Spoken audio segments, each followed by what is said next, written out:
दोस्तों, शिव ही शक्ति है, शिव ही प्रकृति है।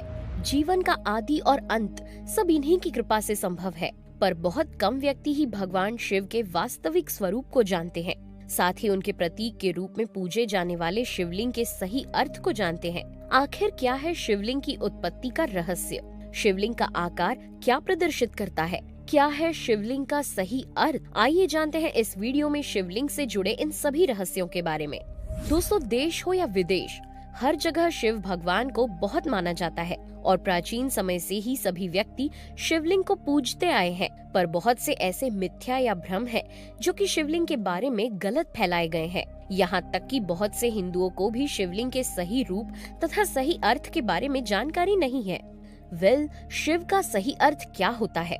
शिव के शाब्दिक अर्थ पर जाएं तो इसका मतलब है कुछ नहीं, अर्थात शिव वो है जो अपने में एक विशाल शून्यता या खालीपन को लिए हुए है। सब कुछ समाहित हो जाने के बाद भी ये आधे से ज्यादा खाली ही बना रहता है और इस खाली स्थान में जो शक्ति होती है वही शिव है। जब इन्हीं शिव को सही लिंग अर्थात आकार दिया जाता है तो इसे ही हम शिवलिंग कहते हैं। अगर इसे हम समझें तो जब सृष्टि की उत्पत्ति हुई, सबसे पहले वह दीर्घ वृत्ताकार थी, जिसे हम पूर्ण दीर्घ वृत्त या एक्लिप्स या इसी को हम एक लिंग कहते हैं। सही अर्थ माने तो शिवलिंग हमारी सृष्टि की शुरुआत का एक संकेतक है जो कि स्वयं में संपूर्ण संसार को समाये हुए है। और जब आप ध्यान की गहरी अवस्था में जाते हैं तो पूरी ऊर्जा इकट्ठी होकर एक बार फिर दीर्घ वृत्त या लिंग का रूप ले लेती है। तो इस तरह सबसे पहला आकार भी लिंग है और सबसे आखिरी आकार भी लिंग है, अर्थात इस आकार के पीछे एक बहुत बड़ा विज्ञान है। लेकिन हम बिना जाने ही केवल ऊपरी बातों को समझकर उनसे ही शिवलिंग का गलत अर्थ निकाल लेते हैं।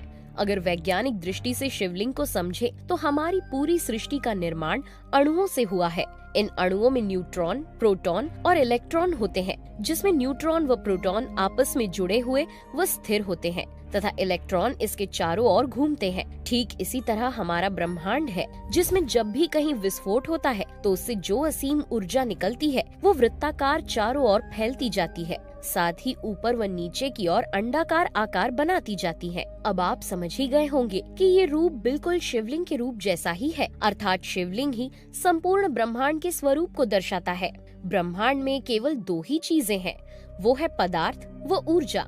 पदार्थ तो आप सब समझते ही होंगे, ये वे हैं जिन्हें आप देख सकते हैं, महसूस कर सकते हैं और छू सकते हैं। किंतु ऊर्जा एक ऐसी शक्ति है जिसे केवल महसूस ही किया जा सकता है।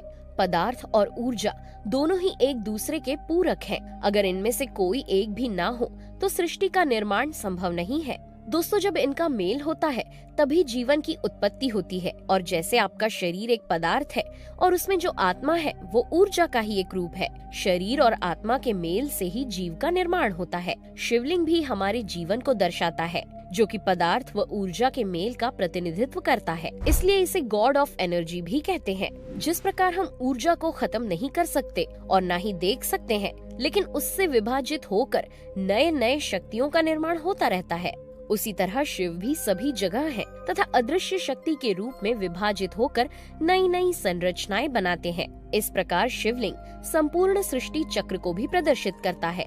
दोस्तों, संस्कृत भाषा में लिंग का अर्थ होता है चिन्ह, निशान या प्रतीक, अर्थात शिवलिंग का अर्थ हुआ शिव का प्रतीक। आपको जानकर आश्चर्य होगा कि शिवलिंग केवल भगवान शिव ही नहीं बल्कि भगवान शिव और माता पार्वती दोनों का एक रूप है। ये इस बात को दर्शाता है कि पृथ्वी लोक पर न केवल पुरुष का और न केवल स्त्री का वर्चस्व है, बल्कि यहाँ दोनों ही समान भूमिका निभाते हैं और इन दोनों के बगैर सृष्टि भी अधूरी है।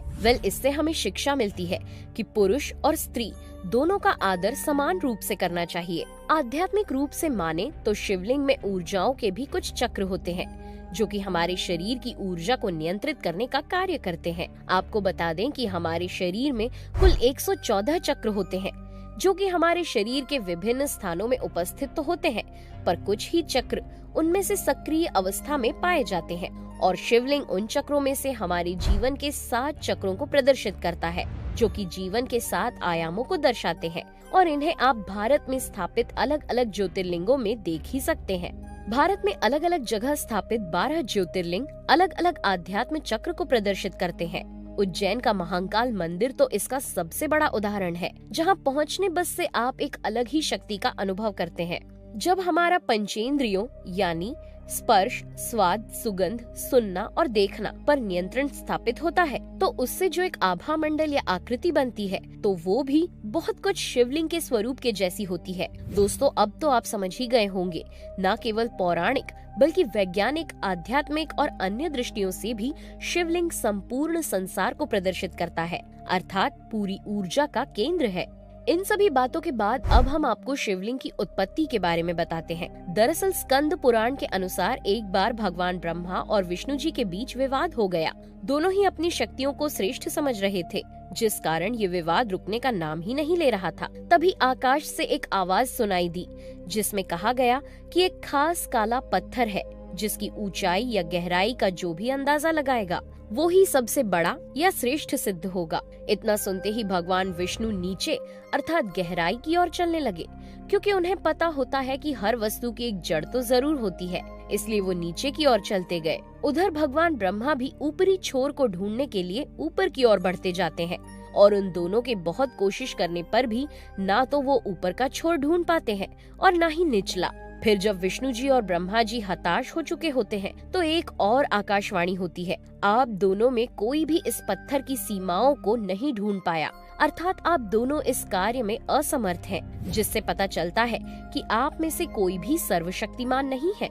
इस सब के बाद उस काले पत्थर से अर्थात शिव जी प्रकट हुए, और तभी से पत्थर की इस आकृति को शिव के प्रतीक अर्थात शिवलिंग के रूप में पूजा जाने लगा। परंतु कहीं कहीं वर्णन मिलता है कि विष्णु जी ने तो हार मान ली थी, लेकिन ब्रह्मा जी ने हार स्वीकार नहीं की तथा झूठे रूप में केतकी का फूल लाकर ये बताया कि उन्हें काले पत्थर का शिखर मिल चुका है। जैसे ही ये झूठ बोला गया था, शिव जी प्रकट हो गए और ब्रह्मा जी के झूठ के लिए शिव जी ने कहा कि इसके कारण वो पूजा किए जाने के सौभाग्य से वंचित रहेंगे। साथ ही सफेद केतकी का फूल भी इसमें साथी बना, इसलिए शिव जी ने उसे स्वीकार करने से मना कर दिया।